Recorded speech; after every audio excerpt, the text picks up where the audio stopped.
नमस्कार, मैं हूं एकता सिंह। आप देख रहे हैं खबरों में आजकल। खबरों की करेंगे शुरुआत, लेकिन उससे पहले नजरें हेडलाइंस पर।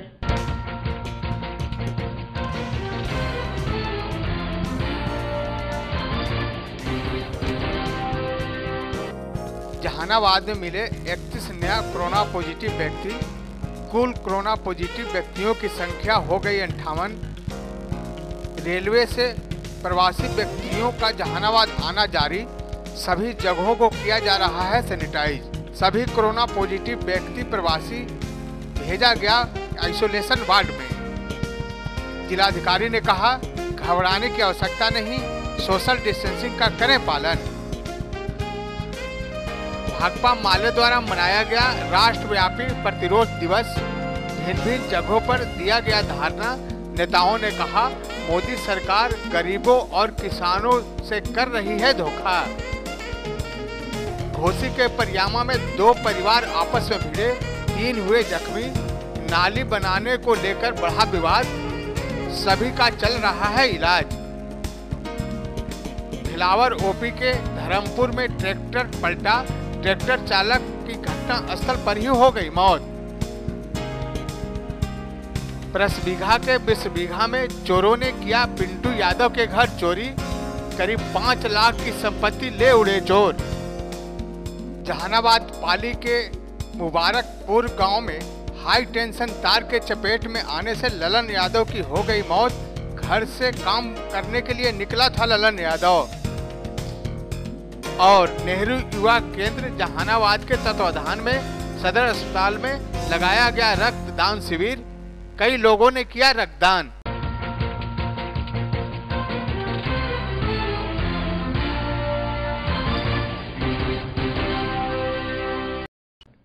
लेते हैं छोटा सा ब्रेक। जुड़े रहिए खबरों में आजकल के साथ। जहानाबाद में 31 कोरोना पॉजिटिव व्यक्ति मिलने से जहानाबाद में एक ही दिन में कोरोना पॉजिटिव व्यक्तियों की संख्या डबल हो गया। यूं कहे तो डबल से भी ज्यादा हो गया। पर राहत की बात यह है कि पॉजिटिव व्यक्तियों में सभी प्रवासी व्यक्ति हैं जो अब हर रोज ट्रेन के माध्यम से जहानाबाद जिले में आ रहे हैं। उन्हें क्वारंटाइन सेंटर में रखा जा रहा है।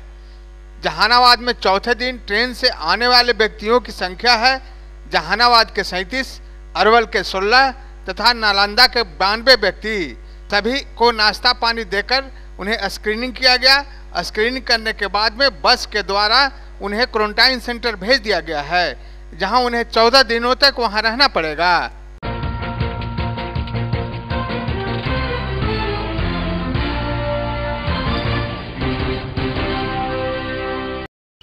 दिनांक 19 मई को 31 पॉजिटिव केस प्रलेखित हुए हैं।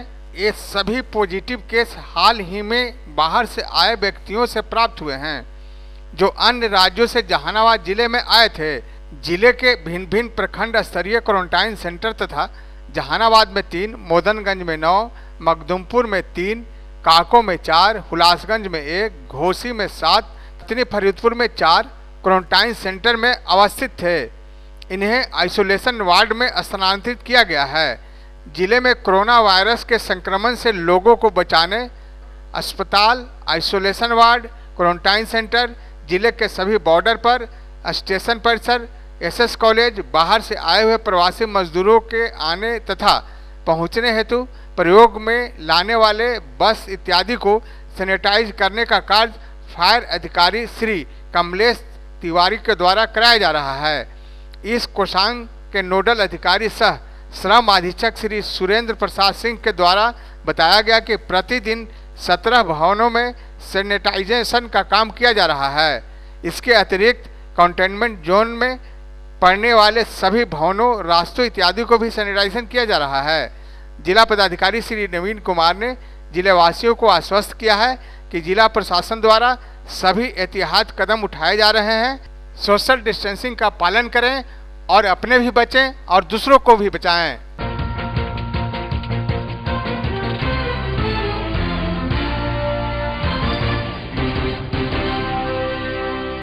राहत पैकेज के नाम मजदूर, किसान, फुटपाथ दुकानदारों, छोटे मंझोले व्यवसायियों से धोखाधड़ी करने, प्राइवेटाइजेशन की प्रक्रिया को बढ़ावा देने, व लोकतंत्र का गला घोटने व प्रवासी मजदूरों की लगातार हो रही मौतों और क्वारंटाइन सेंटर के नाम पर यातना गृह चलाने के खिलाफ राष्ट्र विरोधी प्रतिरोध दिवस के तहत जिले के भिन्न भिन्न जगहों पर लॉकडाउन के प्रावधानों को पालन करते हुए सैकड़ों गांवों में धारणा का कार्यक्रम संपन्न किया। नेताओं ने कहा कि 12 मई को अपने संबोधन में प्रधानमंत्री मोदी ने 20 लाख करोड़ रुपए के राहत पैकेज की घोषणा करते हुए कोरोना संकट को अवसर में बदलने और आत्मनिर्भर भारत बनाने का आह्वान किया था। जब वित्त मंत्री द्वारा राहत पैकेज का पूरा विवरण सामने आया तब पता चला कि इसमें प्रवासी मजदूरों, बदहाल किसानों, ग्रामीण गरीबों और छोटे उद्यमियों व व्यवसायियों के साथ सिर्फ छल कपट किया गया है। देश में प्रवासी मजदूर सैकड़ों की संख्या में कहीं ट्रक तो कहीं रेलगाड़ी से कुचलकर बेमौत मारे जा रहे हैं। 435 से ज्यादा मजदूर घर वापसी में अब तक आते समय मारे जा चुके हैं। प्रवासी मजदूरों की हो रही दर्दनाक मौत को देश कभी नहीं भुला पाएगा और न ही मौतों की इस अंतहीन सिलसिले की परिस्थितियां पैदा करने वाले क्रूर व तानाशाह मोदी सरकार को कभी माफ करेगा। आगे कहा कि जो प्रवासी मजदूर भूखे प्यासे किसी तरह अपने राज्य पहुंच रहे हैं उनके लिए क्वारंटाइन सेंटर की यात्रा गृह बना दी गई है। क्वारंटाइन सेंटर को भेड़ बकरियों की तरह भर दिया गया है। न बेहतर खाने पीने की व्यवस्था की गई है, न साफ सफाई, न बिस्तर पानी और न पंखे की भी कमी है। कुव्यवस्था और प्रशासनिक लापरवाही के कारण बिहार और खासकर जहानाबाद का क्वारंटाइन सेंटर यातना गृह बन गया है।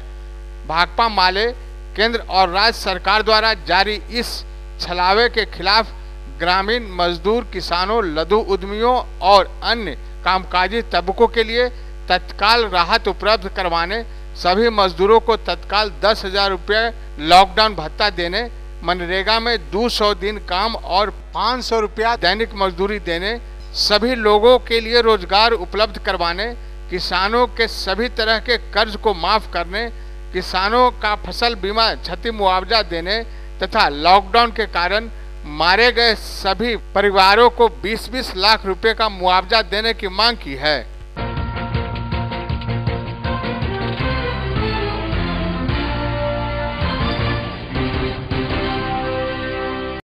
परियामा गांव में नाले विवाद को लेकर 2 गुटों में जमकर मारपीट की घटना घटी।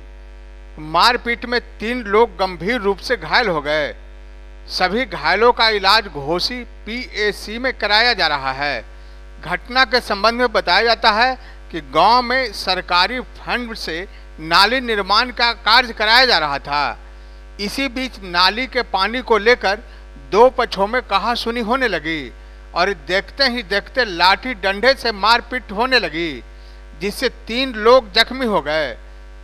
पीड़ित ने बताया कि दूसरे पक्ष के लोगों ने नाली के पानी को कुछ दिन के लिए बंद करने को कहा। इसी बात को लेकर विरोधी पक्ष ने घर में घुसकर मारपीट शुरू कर दी। पीड़ित ने बताया कि उन लोगों ने उनकी दादी, मां, पिता और छोटे भाई को पीटकर घायल कर दिया। वहीं पीड़ित पक्ष के बयान पर प्राथमिकी दर्ज कराई गई है। वहीं पुलिस इस पूरे मामले की जांच में जुटी हुई है। नाम है विष्णुकांत तिवारी। कहाँ घर है? परियामा। झगड़ा काहे के लिए हुआ? झगड़ा हुआ, मेरा नाली बन रहा था तो मेरा नाली की जब बनना है कोई भी नया नाली बनता है तो उसका पानी 1-2 दिन के लिए कहीं दूसरा जगह गिरेगा ही, तो दूसरा जगह गिर रहा था तो वो आया मेरे पापा को बोला कि ये पानी इधर मत गिराइए। तो पापा मेरे बोले कि ठीक है मेरा नाली बन जाएगा तो हम इधर पानी कर लेंगे, जबकि नाली बन रहा है। तो बोला कि जब तुमको 3 दिन से कह रहे सुनाई नहीं दे रहा है। अब मेरे घर में घुस के मेरे मम्मी को पहले मारा यहाँ पे छाती के पास, फिर मेरा दादी जो अभी मरने वाली है उसको मारा, उसके बाद मेरा पापा को आँख मार के फुला दिया। तो मैं पटना रहता हूँ, वहाँ हॉस्पिटल में काम करता हूँ, तो वहाँ हम देखने के लिए आए तो बोला कि हम आए तो रास्ता में था, बोला कि ये भाई इधर सुनो ना। तो हम आए तो फिर हमको भी धर लिया सर, हमको धर लिया तो मेरा मम्मी पापा मेरा भाई दौड़ा तो सब मिलके 10-20 को मिलके मेरा भाई या पापा हमको तीनों को बहुत मार के कूट दिया। ये मारा है? अमरेश तिवारी, शत्रुघ्न तिवारी, चंदन तिवारी, राजू तिवारी। क्या चीज़ से मारा? चपड़ा से और बांस से।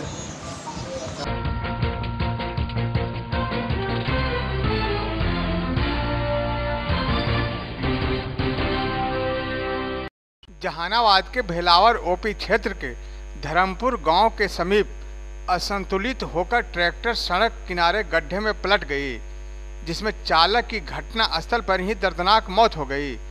आसपास मौजूद लोगों ने देखा तो दौड़कर पहुंचे और घटना की सूचना पुलिस को दी।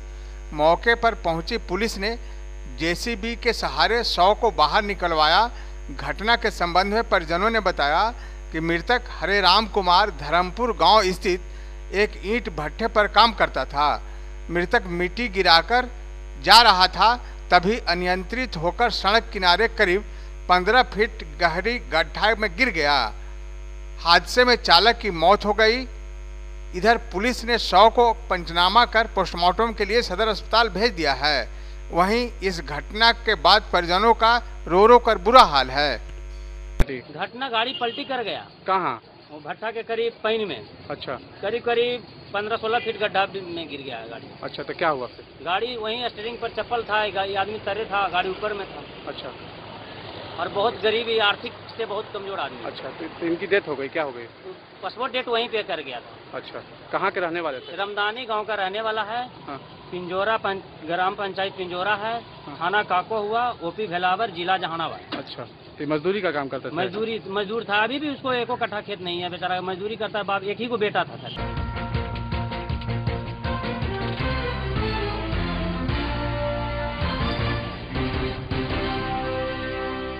जहानाबाद में चोरी की घटना थमने का नाम नहीं ले रहा है। ताजा घटना परसबिघा थाना क्षेत्र के मिश्रबिघा गांव का है, जहां पिंटू यादव के घर बीती रात चोरों ने भीषण चोरी की वारदात को अंजाम दिया।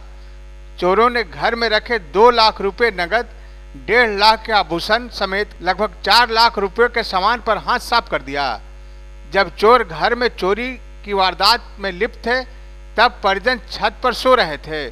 चोर घर में खिड़की पर रखे ईंट को हटाकर घुसा और उसी रास्ते से चोरी का सामान लेकर भाग निकला।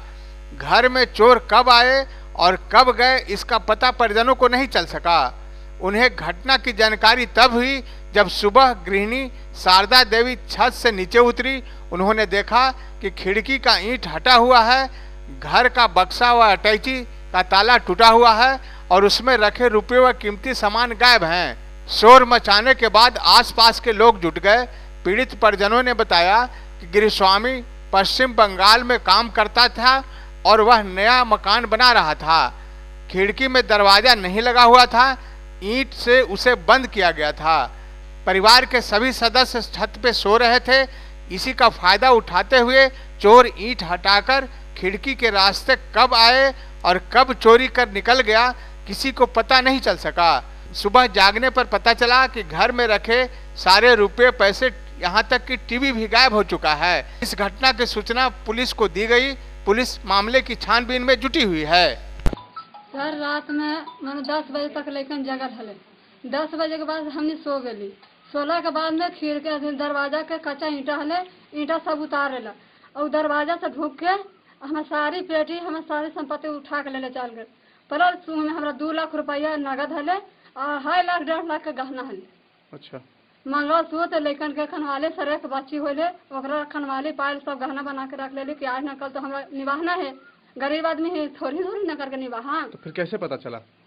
ऊपर से उठ ली, बच्ची के पेशाब कर ला, उठ ले गली कल पर से पेशाब कर लगे। ओने में ताकली तो देखली उझांग है, जखन हम छाती पीट दिले कि हमें सब है संपत्ति हमार चल गए।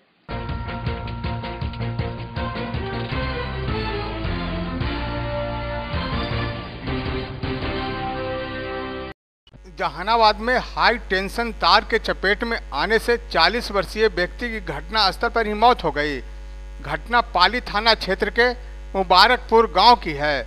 घटना के संबंध में परिजनों ने बिजली विभाग पर लापरवाही का आरोप लगाते हुए कहा कि मृतक लालन यादव काम से गांव के बधार में जा रहे थे, तभी 11,000 के हाई टेंशन तार टूट कर गिरा हुआ था, जिसे वह देख न सके और उसी के चपेट में आ गए, जिससे वह बुरी तरह झुलस गए और उनकी मौत हो गई।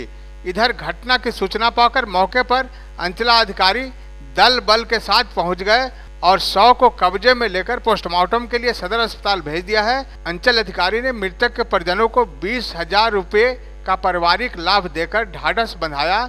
वहीं इस घटना के बाद परिजनों में कोहराम मच गया है।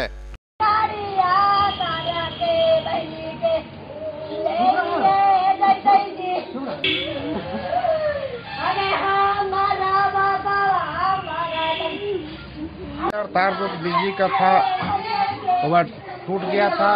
ये आदमी घर से कुछ काम के लिए जा रहे थे खंधे में, उसी क्रम में जो है 11,000 तार इनके शरीर में सट गया, जिसके चलते जो है इनका शरीर झुलस गया। जब लोग देखे इनको तो हल्ला उल्ला वगैरह हुआ, तो हम लोग वहाँ पर आए और उसके बाद में जो है थाना प्रभारी महोदय को भी बुलाए। इस घटना की सूचना प्रखंड विकास पदाधिकारी काकू को भी दिया है। उनके द्वारा 20,000 रुपया राष्ट्रीय पारिवारिक लाभ योजना दिया गया है। ग्राम पंचायत के द्वारा जो सहायता मिलता है वो भी इनको दिया। कौन गांव की घटना है? ये घटना ग्राम मुबारकपुर का है, पंचायत उत्तर है, थाना पाली है। मृतक का क्या नाम है? ललन यादव। और जिला प्रशासन से भी हम मांग करते हैं कि मृतक के आश्रितों को जो है 4 लाख रुपया मुआवजा दिया जाए। तो क्या लगता है इसमें किसकी लापरवाही मानते हैं आप? ये तो स्पष्ट दिख रहा है विद्युत विभाग की लापरवाही है, विद्युत विभाग का है। इनका सारा तार जो है जिले में नंगा है और सारा कमजोर है, जर्जर है। किसी समय अगर इसका रोक नहीं लगाया गया तो किसी समय भी ऐसी घटना की पुनरावृत्ति हो सकती है।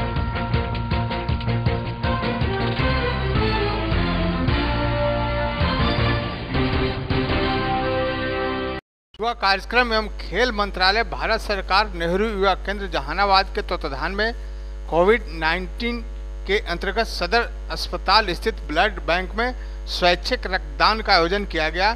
स्वैच्छिक रक्तदान में नेहरू युवा केंद्र के कार्यकर्ता व निर्वाचन यूथ आइकन सह रेड क्रॉस यूथ क्लब के जिला संयोजक अमित कुमार, देवेंद्र कुमार, राष्ट्रीय युवा स्वयंसेवक मोनू कुमार, पूर्व राष्ट्रीय युवा स्वयंसेवक राम निवास कुमार, आदित्य कुमार, विपिन कुमार, विशाल गौरव युवाओं ने रक्तदान किए। इस मौके पर नेहरू युवा केंद्र के जिला युवा समन्वयक नरेंद्र राय, लेखा लिपिक सत्येंद्र प्रसाद, कर्ण, सामाजिक कार्यकर्ता विनय यादव एवं स्वैच्छिक रक्तदान में रमेश चंद्र सिंह एवं सूर्यकांत मणि, डॉक्टर ब्रज कुमार, रजनीश कुमार, बीकू उपस्थित रहे। जबकि यूथ आइकन अमित कुमार ने खुद भी स्वैच्छिक रक्तदान करते हुए युवाओं को मनोबल बढ़ाते हुए कहा कि हर संभव अपने जिला को किसी न किसी तरह का कोई समस्या हो, इसके लिए हम सभी युवाओं को, जिला प्रशासन को, स्वास्थ्य विभाग को मदद करने की आवश्यकता है।